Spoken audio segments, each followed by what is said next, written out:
Hello বাচ্চা লোক, কেমন আছো তোমরা সবাই? বংবার নতুন আরেকটা ভিডিওতে তোমাদের অনেক অনেক স্বাগত। আগের ভিডিওতে আমরা আলোচনা করেছিলাম ভৌত সমন্বয়তন্ত্রের একদম বেসিক নিয়ে। আর আজকের ভিডিওতে আমরা চটজলদি দেখে নেব যে আমাদের শরীরের যে স্নায়ু কোষ বা নিউরন যেটাকে আমরা সাধারণত বলে থাকি সেটাকে তাড়াতাড়ি কীভাবে আঁকবো। তো চলো দেরি না করে শুরু করা যাক। আমাদের ভৌত স্নায়ুতন্ত্র, ভৌত সমন্বয়তন্ত্র বা যেটাকে আমরা বাংলায় স্নায়ুতন্ত্র একদম সোজাভাবে বলে থাকি, এই স্নায়ুতন্ত্রের গঠনগত কোষ হচ্ছে কি না নিউরন। তো এই নিউরনের দুখানা পার্ট থাকে, একটা হয় কি কোষ দেহ, আর একটা হয় হচ্ছে প্রবর্ধক, যেটা কিনা বাইরের দিকে থাকে। আর ওটা কি করে যে আমাদের শরীরে যে উদ্দীপনার সাড়া থাকে, আমাদের বাইরে থেকে যে উদ্দীপনাটা আসলো সেটা কোষ দেহ হয়ে আমাদের কেন্দ্রীয় স্নায়ুতন্ত্রে যাচ্ছে। কেন্দ্রীয় স্নায়ুতন্ত্র থেকে যে সাড়াটা আসছে সেই সাড়াটা আবার কি করছে, আমাদের বডির ওই যে নিউরন, ওই নিউরনের থ্রুতে পাস করতে করতে করতে কোথায় যাচ্ছে না, যেখানে যাওয়ার কথা বা কারকে গিয়ে পৌঁছাচ্ছে। তা গ্রাহক থেকে নিউরন হয়ে সেটা কেন্দ্রীয় স্নায়ুতন্ত্র, কেন্দ্রীয় স্নায়ুতন্ত্র থেকে আবার নিউরন হয়ে সেটা কোথায় পৌঁছাচ্ছে না কারকে পৌঁছাচ্ছে। তো চলো আমরা দেখে নিই কীভাবে ছবিটা আঁকে। ফার্স্টে আমরা কি করব, একটা গোল আঁকবো, ছোট্ট করে একটা গোল আঁকবো, এক্সট্রা কিচ্ছু করব না। তারপরে কি করব, এর একটা যেমনি গলা বেরায় এমনি গলা লম্বা করে এঁকে দেবো, দিলাম এঁকে। এরপর কিছু কিছু জায়গা আমরা মুছে দেবো,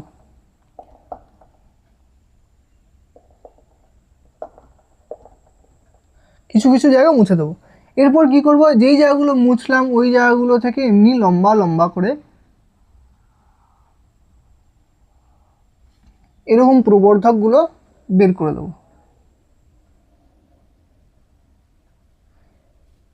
এই যে প্রবর্ধকগুলো বার করলাম এগুলোকে বলা হয় হচ্ছে কি ডেনড্রন। এগুলোকে কি বলা হয়, ডেনড্রন। এখানে আমি যাতে ঘিজিমিজি না হয় তাই জন্য খুব কম সংখ্যায় দেখিয়েছি, আসলে এগুলোর সংখ্যা আরও অনেক বেশি হয়ে থাকে।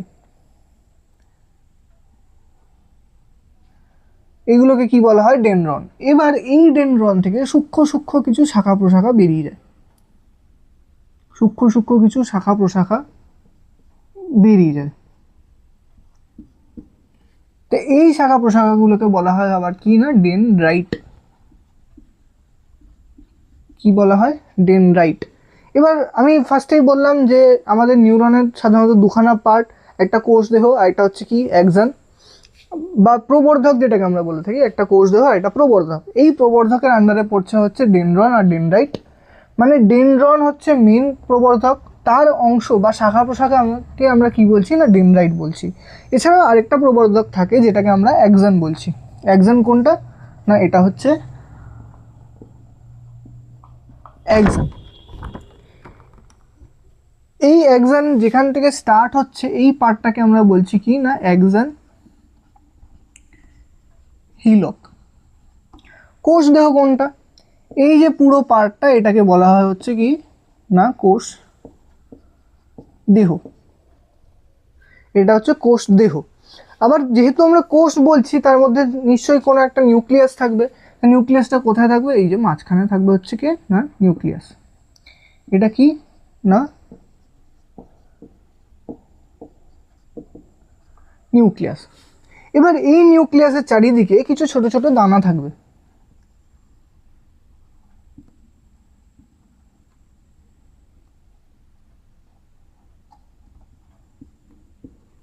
এটা হচ্ছে নিউক্লিয়াসের চারিদিকে ইয়ে।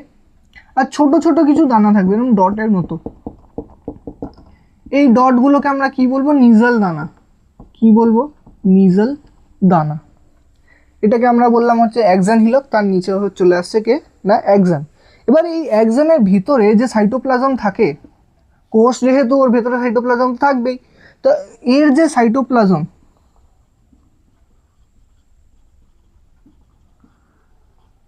এটাকে কি বলা হয় হচ্ছে এক্সোপ্লাজম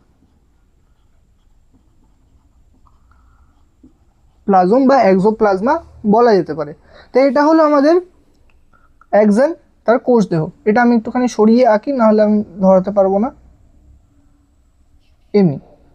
তো এটা হচ্ছে আমাদের অ্যাক্সন হলো। এবার এই অ্যাক্সনের বাইরে কি থাকবে না মাইলিন সিদগুলো থাকবে। কেমনি হয় মাইলিন সিদ, এমনি বিনের মতো দেখতে হয়।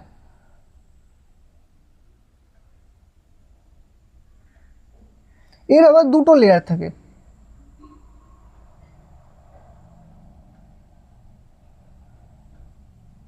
এটা ডবল মেমব্রেন বা দ্বি আবরণযুক্ত হয়ে থাকে।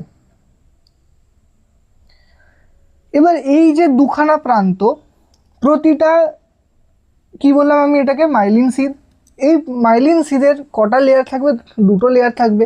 এই দুটো লেয়ারের মাঝখানে একটা ছোট বল আকৃতির বা ছোট একটা জিনিস থাকবে, যেটাকে আমরা কি বলবো? সোয়ান কোষ বলবো। কি বলবো? সোয়ান কোষ বলবো। এটাকে আমরা কি বলবো? সোয়ান কোষ। এবার আমরা যেই মাইলিন সিদগুলো আঁকলাম, এই মাইলিন সিদগুলো আবার পরস্পরের সঙ্গে কানেক্টেড থাকে। পরস্পরের সঙ্গে কী থাকে? কানেক্টেড থাকে। তো এই যে কানেক্টেড থাকে যার মাধ্যমে, তাকে আমরা বলে থাকি হচ্ছে র্যান ভিয়ারের পর্ব। র্যান ভিয়ারের পর্ব বলে থাকি। তা আমাদের মেন ফাংশন কিভাবে হবে? এই যে ডেনড্রাইট, যেগুলো এই যে সরু সরু যে ডেনড্রাইট আছে, এই ডেনড্রাইটের মাধ্যমে যে উদ্দীপনাটা থাকবে সেটা ডেনড্রন হয়ে কোষদেহর মধ্যে আসবে। তারপর সেটা প্রসেস হবে। প্রসেস হয়ে এই অ্যাক্সনের মধ্যে দিয়ে মাইলিন সিদের মধ্যে এরমভাবে জাম্প করতে করতে যাবে। এইখান থেকে জাম্প করলে এইখানে, এখান থেকে জাম্প করলে এখানে, এখান থেকে জাম্প করলে এখানে। এইভাবে মাইলিন সিদের মধ্যে থেকে জাম্প করতে করতে করতে করতে যাবে। এটাকে কি বলে বললাম? মাইলিন সিদ। মাইলিন সিদ গেল, এখানে এসে পৌঁছালো। তারপরে কোথাও তো যাওয়ার দরকার, তার জন্য থাকে কি না প্রান্তবুরুষ, বা এটা অনেকটা ব্রাশের মতো দেখতে হয়, তাই জন্য এটাকে প্রান্তবুরুষ বলা হয়ে থাকে। এই যে অনেকটা এরকম ব্রাশের মতো দেখতে হয়ে থাকে, মাল্টিপল মাথা থাকে, তাই জন্য এটাকে প্রান্তবুরুষ বলা হয়। এই প্রান্তবুরুষে এসে পৌঁছালো, লিখে দিয়ে এটাকে কি বলা হয়? এটাকে বলা হয় হচ্ছে প্রান্তবুরুষ। তো প্রান্তবুরুষ হয়ে কোথায় যাবে? প্রান্তবুরুষ হয়ে যাবে হচ্ছে না কারকে। কোথায় যাবে? না কারকে। এই কারক সাধারণত আমাদের পেশিকলা হয়ে থাকে। কোথায় যাবে? এটাকে কি বলা হবে? কারক বলা হয়ে থাকে। তো কারকে কি হয়? আমরা সাধারণত পাথওয়েটা পড়েছি বা স্নায়ুর গতিপথটা পড়েছি, যে কোথায় থাকে? গ্রাহক থাকে, গ্রাহক থেকে সংজ্ঞাবাহু স্নায়ু হয়ে, সংজ্ঞাবহ স্নায়ু হয়ে কোথায় যায়? কেন্দ্রীয় স্নায়ুতন্ত্রে যায়। কেন্দ্রীয় স্নায়ুতন্ত্র থেকে আজ্ঞাবহ স্নায়ু হয়ে কোথায় যায়? না কারকে যায়। তা আমরা যদি এটাকে আজ্ঞাবহ স্নায়ু ধরে নিই, তাহলে এটা কোথায় এসে ওর উদ্দীপনাটাকে রিলিজ করছে? না কারকের ওপর রিলিজ করছে। তাই এটা হচ্ছে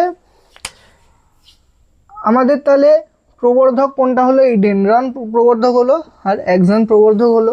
আর একটা বডি থাকে, সেটা হচ্ছে কোষদেহ। আমরা যদি ব্রডলি মানে অনেক বড়োভাবে খুব বেশি স্পেসিফাই না করে কোষদেহ মানে নিউরনটাকে যদি আমরা ডিফারেন্সিয়েট করি, তাহলে আমরা পাবো হচ্ছে কোষদেহ আর প্রবর্ধক। এরপর যদি আমরা প্রবর্ধকটাকে ডিফারেন্সিয়েট করি, তাহলে একটা পাচ্ছি আমরা ডেনড্রন, আর একটা পাচ্ছি হচ্ছে অ্যাক্সন। তাই কোষদেহর মধ্যে সমস্ত কিছু প্রসেস হচ্ছে, ডেনড্রন আর অ্যাক্সনের মধ্যে থেকে কিন্তু সেগুলো অন্য জায়গায় ট্রান্সফার হয়ে থাকছে। তাই এটা ছিল আমাদের নিউরনের একদম ডিটেলড নলেজ, বা যা যা জানা যায়, কোনটার কী পার্ট, কোনটার কী কাজ। আর আঁকার একদম সহজ পদ্ধতি আমি দেখিয়ে দিয়েছি। তো এরকমভাবে তোমরা যদি পেপারে আঁকো, তাহলে তোমাদের মার্কস কাটার চান্স কিন্তু একদম নেই বললেই চলে। তা আজকের জন্য এইটুকুই। তোমরা যদি চ্যানেলে নতুন হয়ে থাকো, তাহলে অবশ্যই সাবস্ক্রাইব করে যাও। আর যদি ভিডিওটা ভালো লাগে, তাহলে অবশ্যই তো লাইক করছোই।